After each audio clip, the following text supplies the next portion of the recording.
My name is David Schechter. I'm a veteran reporter, and now I work for you. I'm taking real people out on the road to get their questions answered, and you're coming along for the ride. This is Verify Road Trip.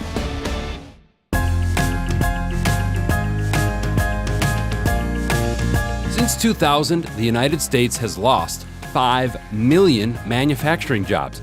Bringing them back to America is a top priority for our new president, Donald Trump. We must protect our borders from the ravages of other countries making our products, stealing our companies, and destroying our jobs. So here's the question.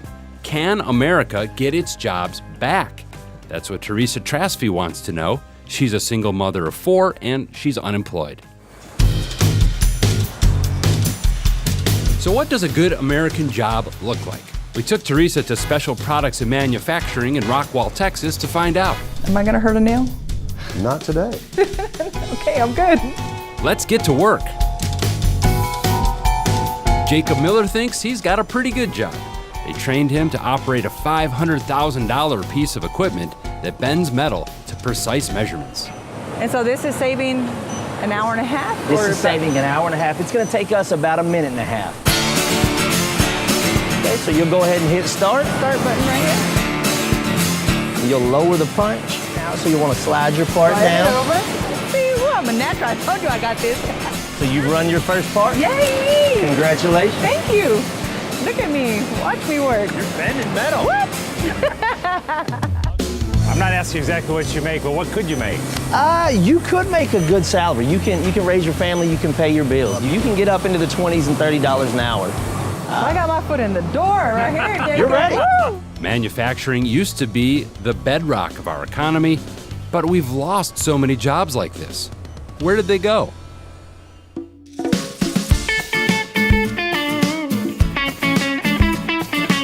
I'm taking Teresa to the Texas side of the U.S.-Mexico border. Trump blames cheap labor from Mexico for taking away American jobs. They have Mexican truck driver's licenses. They do get points for hitting people. And this is our guide, Dr. Tom Coyle. He's an expert in international trade at the University of Texas, Rio Grande Valley. The total volume of trade north and south on this bridge for 2015 was like $29 billion. Oh my gosh. With a B, yes. We're learning from Tom that all these trucks are coming from factories in Mexico called maquiladoras. American parts and raw materials are shipped here, then workers making about $2 an hour assemble a final product and ship it back to the U.S. Everything crosses the border, tax-free. Donald Trump has said, make it in America or pay a stiff border tax. Right. What happens if you have a stiff border tax right here? If you have a stiff border tax, total cost goes up. If it becomes too uncost competitive, people go out of business.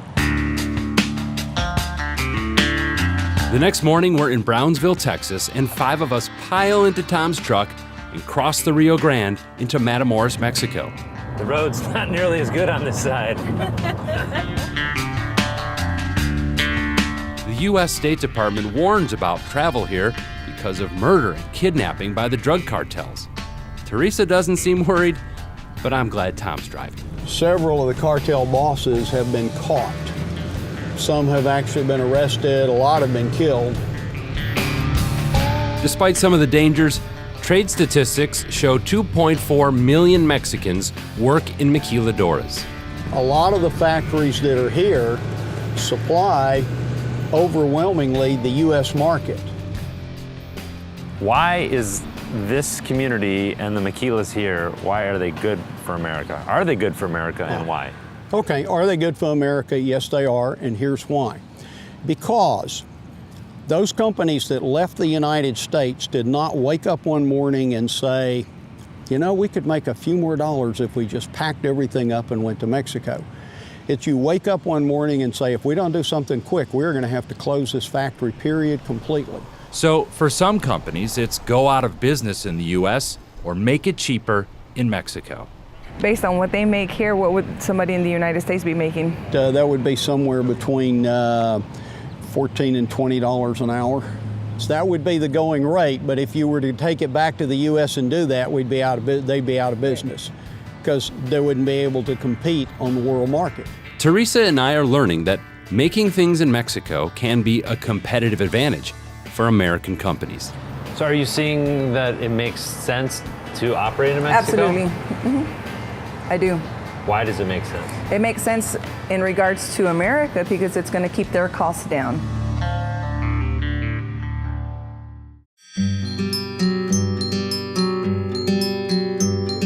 Our final stop is Lone Star, Texas, home to what was once a giant steel plant in the 1950s.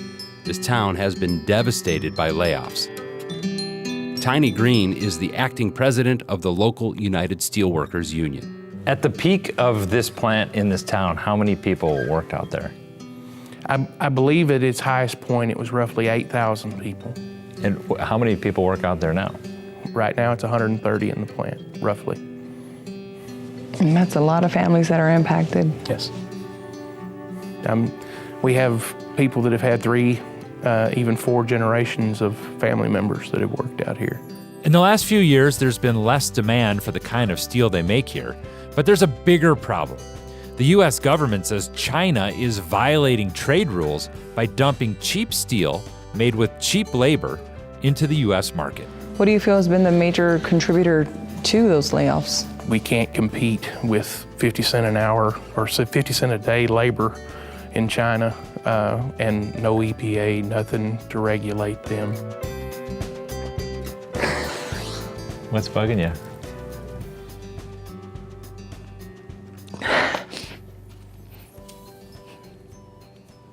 Just knowing how it affects their families. And I could see it in your face, and I felt it, and my heart goes out to you guys. We appreciate it. Thank you very much. It's hard. I'm ma'am. unemployed. I don't have a job. And I have my children that I'm trying to raise myself as a single parent, so I know it's hard. We all need good paying jobs, whether you're at the top of the heap or at the bottom of the heap. You still have to be able to survive in this country.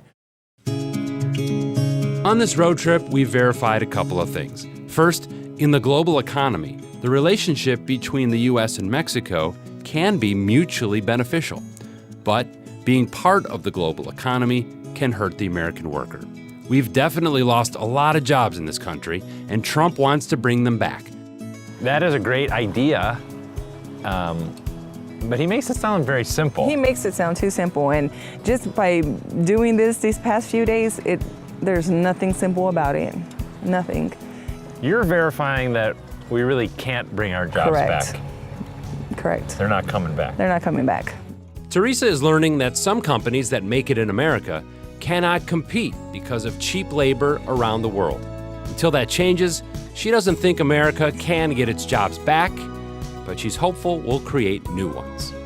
But don't take my word for it. Take hers.